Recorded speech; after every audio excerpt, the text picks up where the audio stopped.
ফেরাউনের নির্মম অত্যাচারে বিবি আসিয়ার বেহেশতে গমনের বিস্ময়কর ঘটনা।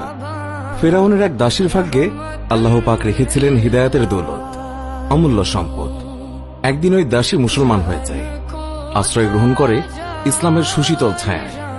ইমানের আলো ছড়িয়ে পড়ে হৃদয়ের প্রতিটি কোণায়। দাসী তার ইমানের কথা গোপন রাখতে চেষ্টা করে, কিন্তু সম্ভব হয়নি। সে চেয়েছিল এই সংবাদটি কেউ না জানুক, অন্তত খোদার দাবিদার মহাপাপী ফেরাউন। কিন্তু তাও পারা যায়নি।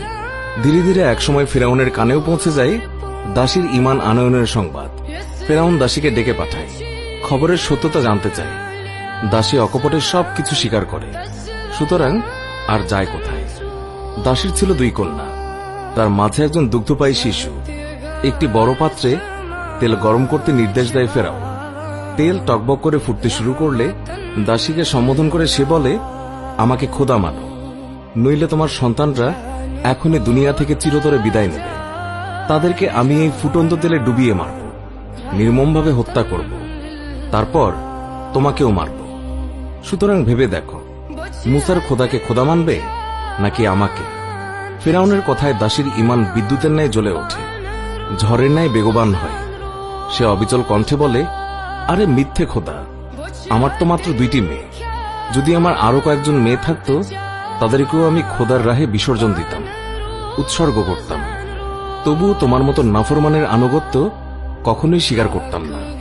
সুতরাং তুমি যা ইচ্ছে তাই করতে পারো, কোনোই পরোয়া নেই আমার। আমি তো এই ত্যাগের প্রতিদান চাইব ওই আল্লাহর কাছে, যিনি তোমারও খোদা। নিষ্ঠুর ফেরাউন আর দেরি করল না। প্রথমে তুলে নিল তার বড় মেয়েটিকে, ছেড়ে দিল ফুটন্ত তেলে। সঙ্গে সঙ্গে মেয়েটির জীবন প্রদীপ নিভে গেল, অঙ্গার হয়ে ভাসতে লাগলো ফুটন্ত তেলের ওপর। আহা, ফেরাউন কত পাষাণ!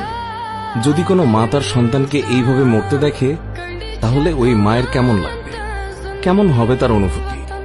এই অনুভূতি কি মানুষের ভাষায় ব্যক্ত করা সম্ভব? না, মোটেও সম্ভব না, অসম্ভব, একেবারেই অসম্ভব। এই ভাব ব্যক্ত করতে পৃথিবীর সকল ভাষা অক্ষম। এখানে এসে পৃথিবীর সকল সাহিত্যই বুঝি অকেজো হয়ে যায়। ভাষা অপারগতা প্রকাশ করে, হৃদয়ে ভেঙে চুরমার হয়। মেয়েটিকে তেলে নিক্ষেপ করার সাথেই আল্লাহর রহমতের সাগরে ঢেউ ওঠে। সরে যায় মায়ের সম্মুখ থেকে পার্থিব জগতের পর্দা। অদৃশ্য জিনিস দৃশ্যমান হয়ে ওঠে তার চোখের সামনে। মা পরিষ্কার দেখতে পায় মেয়ের রূহ তার শরীর থেকে আলাদা হয়ে উড়ে যাচ্ছে দূর আকাশপানে, আর যেতে যেতে বলে যাচ্ছে, ধৈর্য ধরো মা, বেহেশতে দেখা হবে। এবার দ্বিতীয় মেয়ের পালা, স্তন্যপায়ী শিশুর পালা, বুকের মানিকের পালা, নারীছেড়া ধনকে নিষ্ঠুরভাবে হত্যা করার পালা।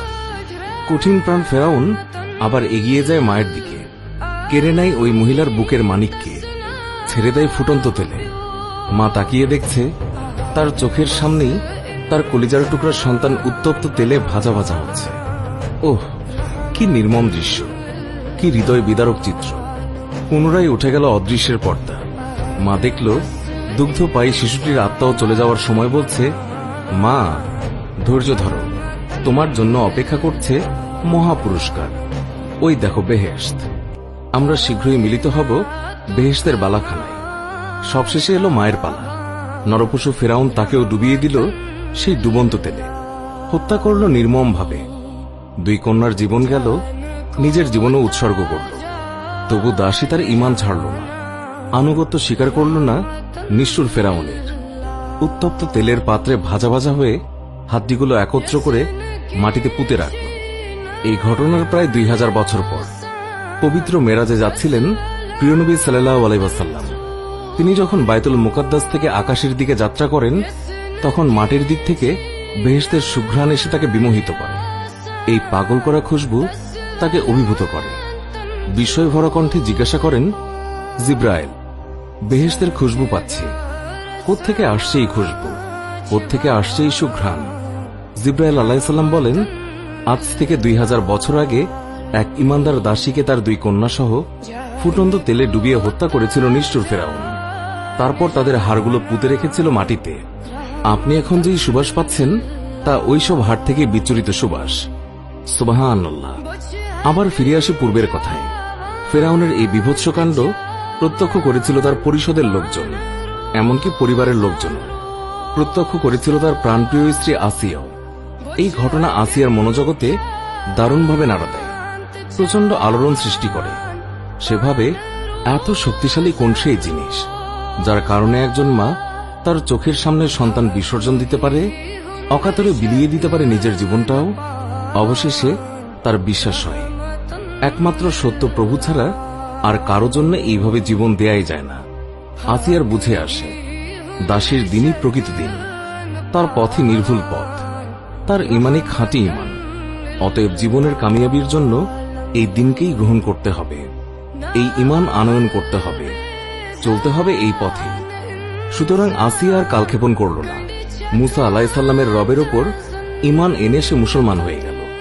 আসিয়া ছিল ফেরাউনের সবচেয়ে প্রিয় জীবন সঙ্গিনী, সকলের চেয়ে সে বেশি ভালোবাসত তাকে। তাই ফেরাউন যখন শুনল আসিয়া মুসলমান হয়ে গেছে, তখন তার মাথায় যেন আকাশ ভেঙে পড়ল।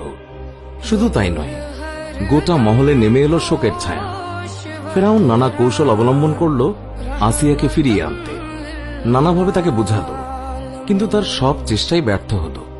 অবশেষে তাকে জেলখানায় বন্দী করল, ক্ষুধা তৃষ্ণায় কষ্ট দিল। কিন্তু ঈমান এমন এক শক্তি যা আঘাত পেলে কেবল বেড়েই চলে। যত শক্তভাবে আঘাত করা হয় ততই তার শিকড় গভীরে চলে যায়। যতই বাধা আসে, যতই প্রতিকূলতা আসে, ঈমান ততই মজবুত হয়, শক্তিশালী হয়, জ্বলে ওঠে সূর্যের মতো দীপ্ত হয়ে। তাই তো এক দুর্বল নারী ক্ষুধার যন্ত্রণায় সয়ে নিয়েছে, তৃষ্ণা কষ্ট বরদাস্ত করেছে, বেত্রাঘাতের ফয়সালা মেনে নিয়েছে।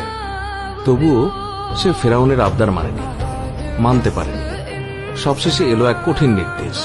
ফেরাউন বলল, ওকে শুলিতে চড়াও। পৃথিবীর ইতিহাসে শুলির আবিষ্কারক হল ফেরাউন। ফাঁসির প্রথাও সেই চালু করেছে। শুলি দেওয়ার নিয়ম হল 2 হাত 2 দিকে প্রসারিত করে 2 হাতের তালু কাঠের উপর বিছিয়ে তাতে পেরেক মারা হয়। অনুরূপভাবে পেরেক মারা হয় 2 পায়ে। অতঃপর সেই কাঠ ব্যক্তিসহ দাঁড় করানো হয়।